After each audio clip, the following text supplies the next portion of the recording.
भगवान राम को भगवान शंकर ने देखा तो भगवान शंकर ने उनको दंडवत प्रणाम किया, सच्चिदानंद धन बोलकर माथा टेका।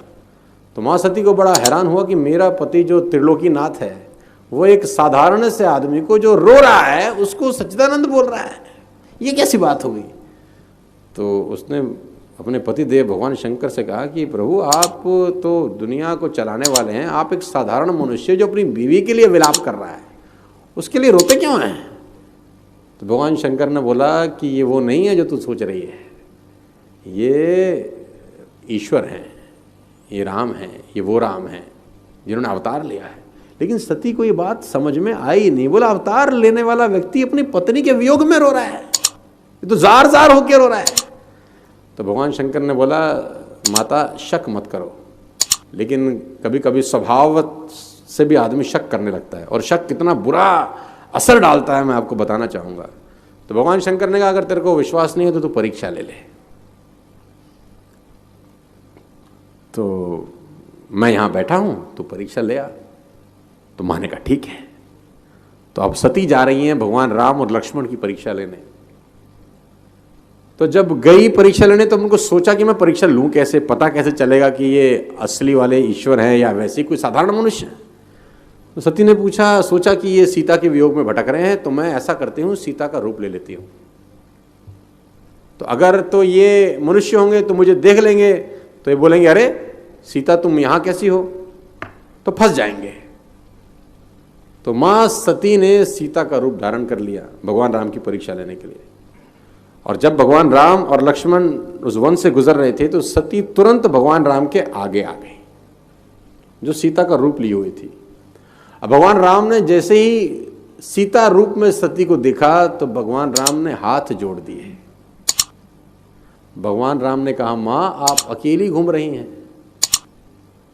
त्रिभुवनपति भगवान शंकर कहाँ हैं। तो जब मां सती ने ऐसा सुना जो सीता का रूप ली हुई थी तो वो घबरा गई। उनको लगा कि भांडा फूट गया। वो वहां से बिना प्रणाम किए निकल गई। अब भगवान की लीला देखिए, वो जिस रास्ते से गई उनको सामने से भगवान राम लक्ष्मण और सीता आते हुए दिखाई दिए। मां सती के हैरानी का ठिकाना नहीं था, क्योंकि भगवान राम और लक्ष्मण को तो पीछे छोड़ आई थी। सामने से उन्होंने देखा राम लक्ष्मण और सीता उनकी तरफ चलते आ रहे हैं तो घबरा गई। पीछे मुड़ के देखा तो देखा पीछे से भी भगवान राम लक्ष्मण और सीता उनकी तरफ आ रहे हैं। दाहिने देखते हैं तो दाहिने से आ रहे हैं, बाहिने देखते हैं तो बाहिने से आ रहे हैं। तो मां सती घबरा के वहीं बैठ गई। जब थोड़ी देर के बाद भगवान ने अपनी माया समेटी तो वहां कुछ नहीं था। तो उसे आज लिखते हैं कछु ना दिखता दक्ष कुमारी को, कुछ नहीं दिखा, सब गायब हो गया। माँ घबरा के उठी, भगवान शंकर के पास गई। भगवान शंकर ने पूछा हाँ भाई परीक्षा ले ली। झूठ बोली मैं लिए बिना ही आ गई क्योंकि फंस चुकी थी। भगवान शंकर ने आंख बंद करी। तब शंकर की जो धरी ध्यान रखा और सती जो चरित्र की ने सब जाना, जो सती ने चरित्र किया था सब जान लिया। और यहाँ गुरु की कितनी बड़ी महिमा है। तो भगवान शंकर को लगा कि इन्होंने मेरी माँ का रूप लिया, अब इनके साथ पत्नी के साथ संबंध नहीं हो सकता। भगवान शंकर ने त्याग कर दिया सती का कि इन्होंने मेरे, कहते हैं कि त्याग आचरण का विषय है, उच्चारण का विषय नहीं है। हिंदुस्तान में उल्टा है, त्याग उच्चारण का विषय हो जाता है। तो भगवान शंकर ने आचरण से बता दिया कि भाई मामला अब यहाँ तक सिमट गया है।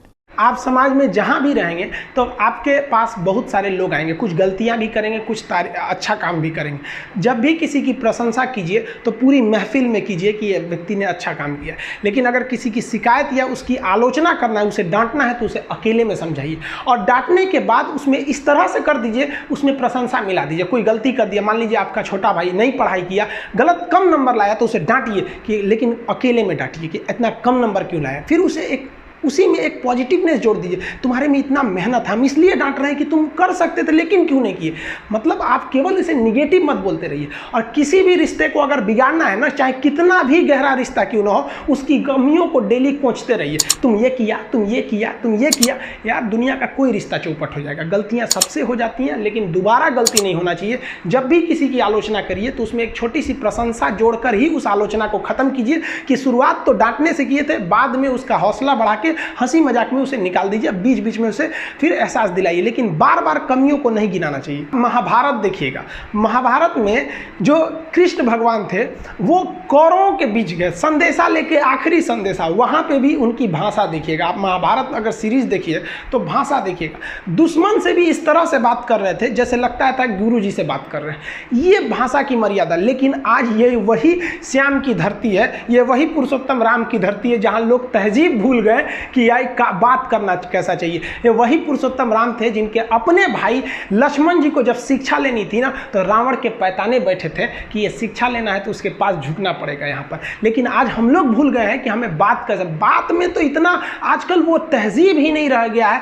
कि इतना रफ बोल दो कि दुश्मन। किसी से पूछा, एक लड़का पूछा तुम्हारा क्या हाल है, तो कर खराब है, ठीक कर दोगे। जब हाल है भाई। आप सबकी जिंदगी में कुछ कठिनाइयां आएंगी, ठोकरें लगेंगे, लेकिन ठोकर खा के संभलना भी जरूरी है। ठोकरें खाकर भी ना संभला तो ये मुसाफिर का नसीब, राह के पत्थर तो अपना फर्ज अदा कर चुके हैं। और कभी भी मुश्किलों से घबराइएगा नहीं। कोको कोला कंपनी जब स्थापना हुई थी तो एक साल में केवल इसके 25 बोतल बिके थे। कंपनी का दिमाग हिल गया था। लेकिन आज के समय में दुनिया में हर जगह कोको कोला बिकता है और इसने तो फिजिक्स को उल्टा कर दिया। लोग कहते हैं ठंडा मतलब तो कोको कोला। भाई साहब, ठंडा मतलब वो होता है जिसका टेम्परेचर कम हो। लेकिन इतना भी कहा कि इसके आगे लोग भूल गए कि ठंडा मतलब कोको कोला नहीं होता है, ठंडा मतलब वह चीज़ जिसका टेम्परेचर कम है।